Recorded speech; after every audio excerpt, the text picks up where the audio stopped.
कथा शेतकऱ्यांच्या या यूट्यूब चॅनलवरती आपल्या सर्वांचे स्वागत। मंडळी, आज शेतकऱ्यांना खूप मोठ्या प्रमाणामध्ये फायदा देणारं पीक वृक्ष लागवड जर आपण पाहतो तर त्यामध्ये एक नाव येतं, ते आहे मोहगनी। पण मोहगनीच्या या उत्पादनातून आतापर्यंत कोणत्याही शेतकऱ्यांनी भरघोस उत्पादन मिळवलंय असं चित्र तर आपल्या डोळ्यासमोर नाही आहे। खूप मोठ्या प्रमाणामध्ये लागवड होत आहे, खूप जास्त पद्धतीत शेतकरी लागवड याची करताय। आता काय असतं याचं इन्कम कशा पद्धतीचं असतं, याच्यात काय कार्बन क्रेडिट काय असतं, अनुदान आपल्याला कशा पद्धतीत मिळतं, या सगळ्या गोष्टींची आपण सविस्तर माहिती घेऊयात। तत्पूर्वी आपण सरांचा इथं परिचय करून घेऊया। सर नमस्कार, आपलं नाव? मी विजय कुलकर्णी, मी गेवराई येथे प्रॉपर असतो, बीड जिल्ह्यामध्ये। माझं MSc ॲग्री झालेलं आहे आणि एशियामधला सगळ्यात मोठा project crop City Agrovet private limited Kolhapur या कंपनीचा, त्याचं महाराष्ट्राचं टोटल डीलरशिप जे आहे ती मोहगनीची ते आपल्याकडे आहे। बरं, आता या सगळ्या गोष्टी करत असताना शेतकऱ्यांना जो होणारा फायदा आहे तो कशा स्वरूपात तुमच्या लक्षात येतं आणि ते तुम्हाला चित्र दिसत? बरोबर आहे। याआधी काय झालं की मागच्या 5 वर्षापासून आपली कंपनी जी आहे Crop City Agrovet private limited ही कोल्हापूर बाजार भोगावला यांचं ऑफिस आहे। हा एशियातला सगळ्यात मोठा प्रोजेक्ट आहे कार्बन क्रेडिटसाठी। मोहगनी हा जो वृक्ष आहे तो वातावरणातील सगळ्यात जास्त कार्बन खेचून घेतो आणि आपल्या खोडामध्ये साठवतो, त्याबरोबरच तो जास्त ऑक्सिजन देखील सोडतो। तर या कार्बन क्रेडिटचा म्हणजे जे झाड कार्बन खेचून घेतं तर त्याला इंटरनॅशनल मार्केटमध्ये कार्बन क्रेडिटच्या नावामध्ये मोजतात आणि त्याचे पैसे आपल्याला जे इंडस्ट्रीयल लोक आहेत जे वातावरणामध्ये प्रदूषण करतात तर त्यांच्याकडून आपल्याला त्याचे पैसे भेटतात, ते प्रदूषण स्वच्छ केल्याबद्दल, याला म्हणतात कार्बन क्रेडिटचे पैसे। आता एशियामध्ये हा सगळ्यात मोठा प्रोजेक्ट आहे 40,000 एकरचा, जो की 7 राज्यांमध्ये आपला चालू आहे। कर्नाटक, आंध्र प्रदेश, तेलंगणा, ओडिसा, राजस्थान, मध्य प्रदेश आणि गुजरात आणि महाराष्ट्रात देखील चालू आहे। तर या अंतर्गत आपली 10,000 एकर लागवड पूर्ण झाली आहे। 2500 शेतकरी आपल्यासोबत जुडलेले आहेत आणि याच्यामध्ये हा 12 वर्षाचा प्रकल्प आहे आणि या 12 वर्षामध्ये शेतकऱ्याला आपल्याला लाकडाचे तर पैसे द्यायचेच आहेत। म्हणजे याच्यात 2 कॉम्पोनंट आहेत, एक आहे कार्बन क्रेडिट आणि दुसरा आहे भारताची लाकडाची असलेली गरज। त्या दोन्हीचा आपण सांगड घालून हा प्रोजेक्ट तयार केलेला आहे आणि या प्रोजेक्टमध्ये आपल्याला वेगवेगळे लाकडाचे जे खरेदीदार आहेत ते खरेदीदार देखील आपल्यासोबत जुडलेले आहेत आणि म्हणून याच्यामध्ये आपण ॲडव्हान्स पेमेंट देणारं एशियामध्ये आपली पहिली कंपनी आहे जी 4 वर्षानंतर शेतकऱ्याला 50,000 रुपये एकरी ॲडव्हान्स द्यायला चालू करते। कार्बन क्रेडिट हा जो कन्सेप्ट आहे हा 5व्या वर्षापासून आपण शेतकऱ्याला आता देत आहोत। आता आपलं पहिल्यांदा एशियामध्ये पहिलं कार्बन क्रेडिट वृक्ष लागवडीसाठी आपण फेब्रुवारी-मार्चमध्ये आपलं आता देण्याचं आपलं प्रयोजन आहे। याच्या आधी कुणीही दिलेलं नाही लाकडाच्या शेतीसाठी, आपली पहिली कंपनी आहे जी देऊ करते आहे। आता भरपूर शेतकरी याची लागवड तर करताय, आज तुम्ही चांगली ती पूर्ण महाराष्ट्राचा प्रोजेक्टच तुमच्याकडे आहे म्हटल्यावर विषय नाही। आणि असा शेतकरी आहे का की ज्याने आतापर्यंत दुसऱ्या राज्यात असेल किंवा दुसऱ्या देशात असेल की त्यांनी हे लाकडं विकलेत आणि त्यापासून त्यांनी भरघोस उत्पादन मिळवलेलं आहे, असं तुम्ही किती लोकांना भेटले? बरोबर आहे। याच्यामध्ये काय आहे की आज आपल्या महाराष्ट्रामध्ये गेल्या 5 वर्षापासून हा प्रोजेक्ट चालू आहे, पण याआधी जी कोस्टल एरिया म्हणजे समुद्र किनाऱ्याची जी राज्य आहेत, आसाम असेल, बंगाल असेल, तर तिकडे याची लागवड भरपूर आहेत। म्हणजे काही शेतकऱ्यांकडे 25-30 झाडं अशी आहेत जी 20-20 वर्षाची आहेत। मग याच्यातून आपण हे जर झाड बघितलं याच्यामध्ये तर हे आपण खरेदी केलेलं झाड आहे, हे पश्चिम बंगालमध्ये आपण खरेदी केलेलं आहे। हे जवळपास आपलं 400 घनफूट लाकूड आपण खरेदी केले, 1200 रुपये घनफूट आजचा रेट होता आपला, तर तो आपण मागच्या 3 वर्षापूर्वी खरेदी केलेला आहे। तर आता महाराष्ट्रात आपले 5 वर्ष पूर्ण झालेत, अजून 7 वर्षानंतर आपले जे शेतकरी आपल्यासोबत कॉन्ट्रॅक्ट केलेले आहेत त्यांची लाकडं जी आहेत ती तोडायला येतील। पण तुमचा जो प्रश्न होता की असे कुणी शेतकरी आहेत का, तर ते निश्चितच आहेत। बाहेरच्या राज्यामध्ये पश्चिम बंगाल असेल, आसाम असेल, तिकडे याच्या लागवडी झालेल्या आहेत, त्यांच्याकडं आले 20-20 वर्षाची झाडं आहेत, ती आपण ऑलरेडी खरेदी करत आहोत। त्याच्यामुळे ऑलरेडी आपली कंपनी जी आहे ती खरेदीमध्ये असल्यामुळे आपण शेतकऱ्यांसोबत करार करतोय की तुम्ही हे लावा, आम्ही तुमचे लाकडं खरेदी करतोय, कारण ऑलरेडी आपला तो व्यवसाय चालू आहे। आपल्याकडे लाकडाचे खरेदीदार आहेत, त्यांना आपण ते लाकडं खरेदी करून देत आहोत। बरं, मला जो एक प्रश्न पडत आहे की आज हा व्हिडिओ आपले महाराष्ट्रातलेच नाही, महाराष्ट्रातल्या बाहेरचे सुद्धा, भारतभरातले कुठले जिथपर्यंत मराठी भाषा जातीये तिथपर्यंत हे सगळे लोक आपले बघतात। तर सगळ्यांचा प्रश्न आहे तो माझा प्रश्न आहे आता की मोहगनीची लागवड करत असताना जिथं जिथं लागवड होतीये ते सगळे शेतकरी फसत आहेत अशी हवा आहे मार्केटमध्ये, तर याच्या बाबतीत काय म्हणाल? थोडं फसत असल्याला जर तुम्ही थोडं क्लॅरिफाय केलं की नेमकं कशासाठी फसतायत तर मग त्याच्यावर मला आणखी व्यवस्थित तुम्हाला सांगता येईल। तर पहिला मुद्दा त्यात असा आहे की तुम्ही म्हणताय की याचं कार्बन क्रेडिट जे आहे तर ते आपल्याला आपल्या निसर्गासाठी खूप चांगलं आहे। तर जसं जसं आता हे झाड मोठं झालं आणि ते झाड ज्या दिवशी कापल्या जाईल 12-13 वर्षानंतर, मग त्या दिवशी कार्बन क्रेडिटचं काय? तर जनरली आपला जी संस्था आहे ज्याच्यामध्ये आपण हा प्रोजेक्ट रजिस्टर्ड केलेला आहे, तर त्याच्यामध्ये झाड जिवंत असताना म्हणजे उभं असतानाच कार्बन क्रेडिट मिळतं. ज्यावेळेस तुम्ही झाड कट करता त्यावेळेस कार्बन क्रेडिट झाडच नसल्यामुळे ते शोषून कुठून घेणार आहे, त्याच्यामुळे ते बंद होईल. माझा प्रश्न तसा नाही आहे. निसर्गाचं काय? आता कंपन्या तर वाढलेल्याच आहे. आता याला मिळणारं कार्बन क्रेडिट जे आहे तर हे प्रदूषण फैलवणाऱ्या ज्या कंपन्या आहेत ते देतात असं तुम्ही म्हटले. तर ज्यावेळेस एक झाड आपण तोडून टाकू, जी एक प्लॉट आहे 2 हेक्टर 5 हेक्टर तुम्ही म्हणता किती 1000 एकर तुम्ही लागवड केली, तर ते जर सगळं तुटल्या जाईल 12 वर्षानंतर, त्यानंतर ह्या कंपन्या बंद पडलेल्या असतील का? आता आपला हा प्रोजेक्ट जो आहे तो 20 वर्षासाठी आहे. 2017 ते 2037 हा वेरा संस्थेला वॉशिंग्टन DC म्हणजे अमेरिकेमध्ये रजिस्टर्ड आहे. तर त्याचं ड्युरेशन ऑलरेडी 20 वर्ष आहे. त्याच्यामुळे आपली ज्या लागवडी आहेत त्या 20 वर्षापर्यंत कंटिन्यू राहणार आहेत. आणि त्याच्यामध्ये 12 वर्षाला कटिंग चालू होती. 12 ते 8 अजून 8 वर्ष आपली कंटिन्यू लागवड चालू राहणार आहे. म्हणजे एक बॅच जरी तुटली तरी सेकंड बॅच जी आहे ती परत त्याच्या लागवडीमध्ये कंटिन्यू राहणार आहे. त्याच्यामुळे 20 वर्षामध्ये हा प्रकल्प आपण करतो आहोत. बरं.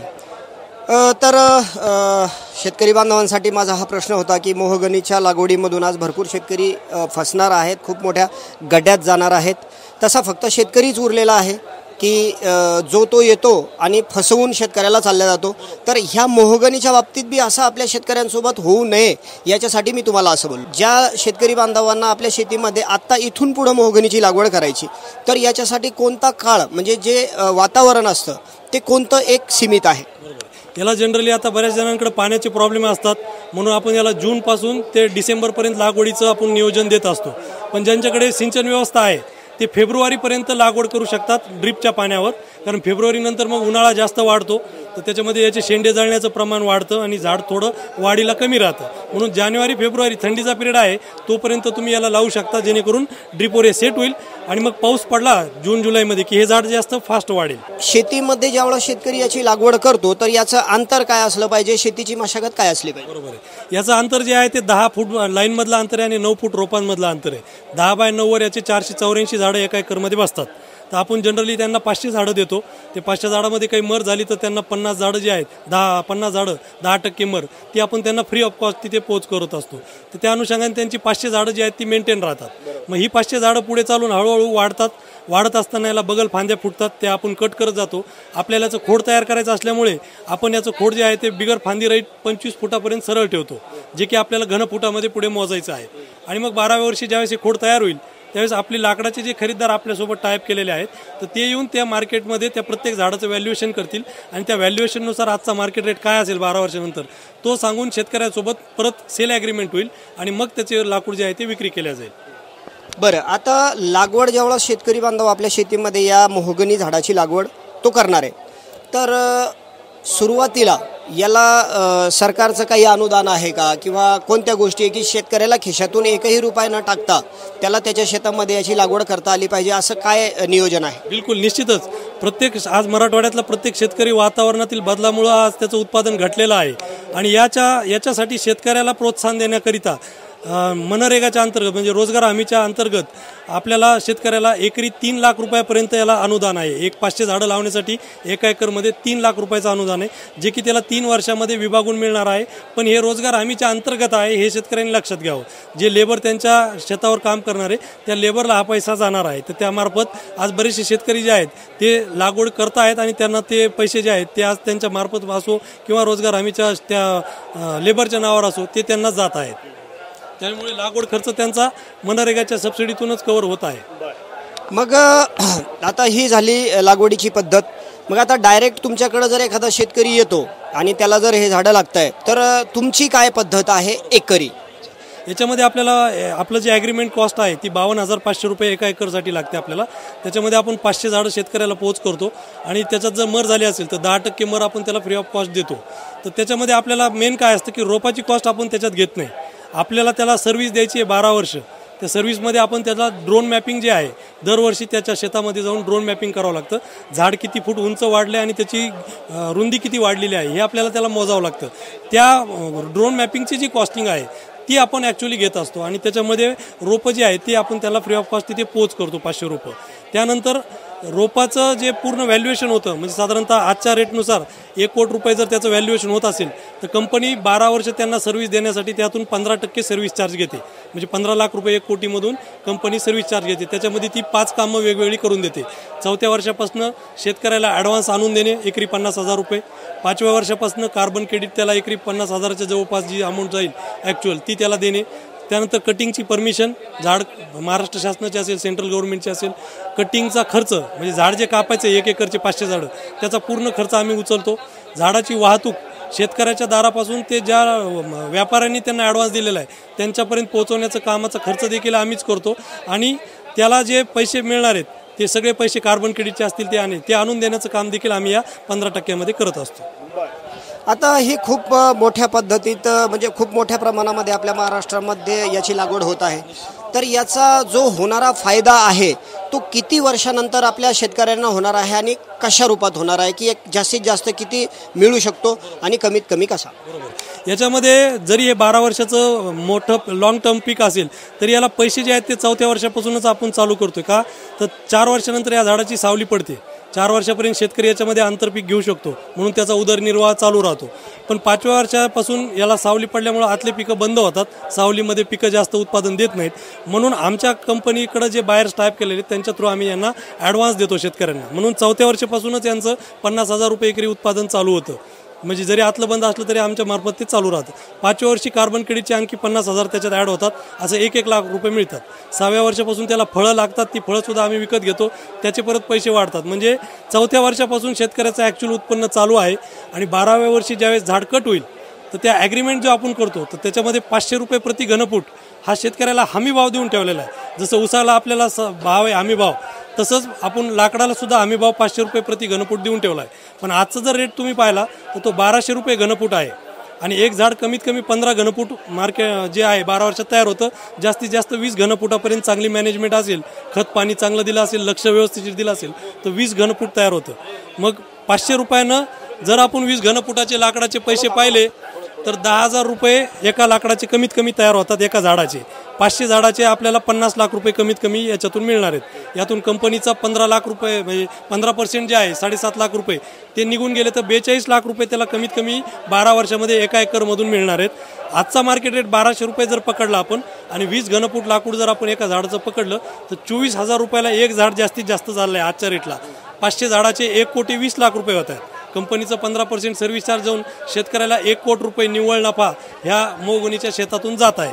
बरेच शेतकरी जसा तुम्ही आधी प्रश्न विचारला की याआधी कुणाला पैसे झालेत का तर ज्यांच्याकडे 10-15 झाडं 20 झाडं 15-20 वर्षाची झालेली आहेत ती आपली खरेदी ऑलरेडी चालू आहे. त्यांनी काही 1 एकर लावलेले नव्हते. जेवढे झाडं आहेत तेवढे आपण खरेदी करतोय. त्याच्यामुळे पैसे आत्ता त्या शेतकऱ्यांना त्या बाजारभावाप्रमाणे आपण देतच आहोत. बरं, आता इथं या चित्रामध्ये गिटार दिसती आहे. तो काय पखवात काय मृदुंग आहे? हां, ढोलकी मृदुंग. हे इकडं तुमचं टेबल दिसतोय. हा इकडे हे छोटे छोटे काहीतरी आपल्या घरात वापरायचे साधनं दिसतात. तर याच्यावरती तर इतक्या मोठ्या पद्धतीचं जे आपण आज एकरी उत्पादन घेऊ तर हे तर इथं जाणार नाही. मग याचा जो सेल आहे हा कुठे होणार आहे? ॲक्च्युली तुम्ही महाराष्ट्राचा समुद्रकिनारा पाहिला आणि भारताचा समुद्रकिनारा पाहिला तर 750 किलोमीटरचा आता आपल्यालाच आहे. आणि अंतर्गत जिल्हा वाहतूकसुद्धा आता नावेमधून जे आहेत नद्यांमधून ती सुद्धा चालू करण्याचा केंद्र सरकारचा प्रोजेक्ट आहे. कालचीच तुम्ही बातमी पाहिली असेल तर आपली जी वाराणसी आहे वाराणसीमधून बांगलादेशपर्यंत जाणारी नदीच्या मार्गाच्या बोटी चालू झालेल्या आहेत. अंतर्गत जिल्हा वाहतूकसुद्धा नद्यांच्यामध्ये बोटीने होणार आहे. त्यामुळे लाकडाची प्रचंड डिमांड आहे. दुसरी गोष्ट सध्या जे लाकूड बाहेरच्या देशातून येतंय तर ते पूर्णपणे बंद होणार आहे. कारण जंगलतोडी कायद्याने आता सगळे देश जे आहेत ते बंद करत चाललेत. आता 40% सप्लाय जो आहे तो ॲमेझॉन ब्राझीलच्या जंगलातून होतोय. ते ब्राझीलचं जंगलसुद्धा तोडणं आता 2028 पर्यंत बंद होणार आहे. मग लाकूड येणार कुठून आहे तर लाकडाची डिमांड डबल होणार आहे. आणि लाकूड तर आपल्याला पाहिजे. म्हणून अंतर्गत भारताची गरज आणि बाहेरच्या देशांची गरज पाहता लाकडाचं जे आत्ता लागवड होती ती देखील कमी पडणार आहे येत्या 10 वर्षामध्ये. बरं, आता तुम्ही म्हणताय की 1200 रुपये फीट सध्याचा भाव आहे. तुम्ही ॲग्रीमेंटमध्ये लोकांना 500चं देताय तर हे काय, हे का बरं? कमीत कमी हमी भाव पाहिजे. कुठलीही करार शेती करत असताना महाराष्ट्र शासन आणि गव्हर्नमेंट सेंट्रल गव्हर्नमेंट जे आहे त्यांनी नमूद करून दिलेलं आहे की तुम्ही जर शेतकऱ्यासोबत करार शेती करत असाल तर त्याला लावण्याच्या आधी त्याच्या वस्तूचा भाव माहीत पाहिजे.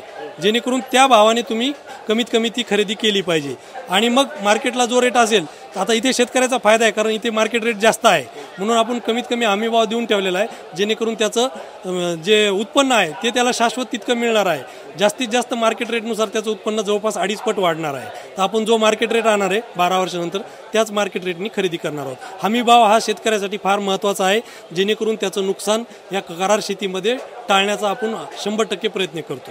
सध्याचा मार्केट रेट 1200 रुपये आहे. तुम्ही 500ने ॲग्रीमेंट केलेलं आहे आणि हे झाड 12 वर्षानंतर विकणार आहे.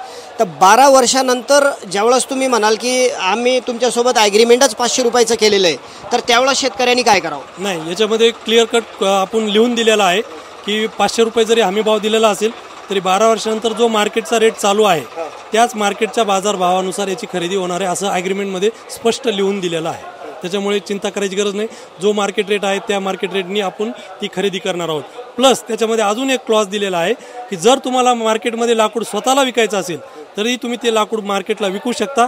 कंपनीने 12 वर्ष तुम्हाला जी सर्व्हिस दिलेली आहे त्या सर्व्हिसचे 15% तुम्हाला त्याच्यामध्ये द्यायचेच आहे. त्यामुळे ओपन टू मार्केट आहे, तो कुठेही विकू शकतो, पण आमचे 15% त्याच्यात असल्यामुळे आम्ही त्याला जास्तीत जास्त फायदा करून देण्याचा प्रयत्न करणार आहेत. कारण त्याचा 10,000 वाढले की आमच्या इकडे 1500 रुपये वाढतात. त्याच्यामुळे आम्ही शेतकऱ्यासोबत त्याला वाढीव भाव देण्यातच जास्त त्याचं हित पाहू, जेणेकरून त्याच्यात आमचं पण हित आहे. बरं, आता भरपूर कंपन्या आहेत की सुरुवातीला खूप मोठे मोठे वायदे करतात, खूप मोठे मोठे आश्वासनं देतात आणि नंतर पळ काढतात, बरोबर आहे? तर असं जर मोहगनीच्या बाबतीत घडलं तर? आत्तापर्यंत घडलं नाही, कारण आपली कंपनी 5 वर्ष झाली पाय रोवून इथे काम करते आहे आणि 7 राज्यामध्ये आपलं काम चालू आहे.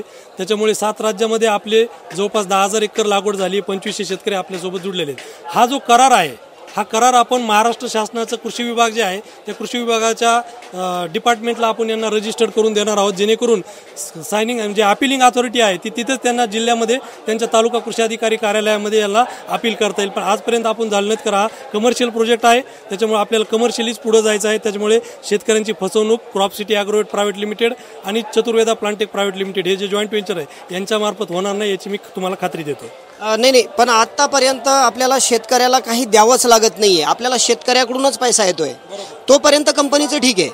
पण ज्यावेळेस शेतकऱ्यांना याचा पैसा द्यायचा विषय येईल त्यावेळेस काय? अगदी खरं आहे. आता आपल्या कंपनीने मी जसं तुम्हाला सांगितलं की 4 वर्ष पूर्ण झालेली आहेत, तर महाराष्ट्रामध्ये जे शेतकरी आहेत आपल्याकडे 4-5 शेतकरी ज्यांची 2017ला लागवड झालेली, त्यांना आता आपल्याकडून ॲडव्हान्स द्यायला पण चालू झालेला आहे. म्हणजे पहिल्यांदा त्यांनी भरले, पण आता आपल्याकडून त्यांना ॲडव्हान्स पेमेंट जे आहे 50,000 रुपये प्रति एकर ते चालू झालेलं आहे. त्यामुळे तुमच्या प्रश्नाचं उत्तर आता आम्ही ऑलरेडी दिलेलं आहे आणि शेतकऱ्यांच्या खात्यात ते जमा व्हायला चालू झालेलं आहे.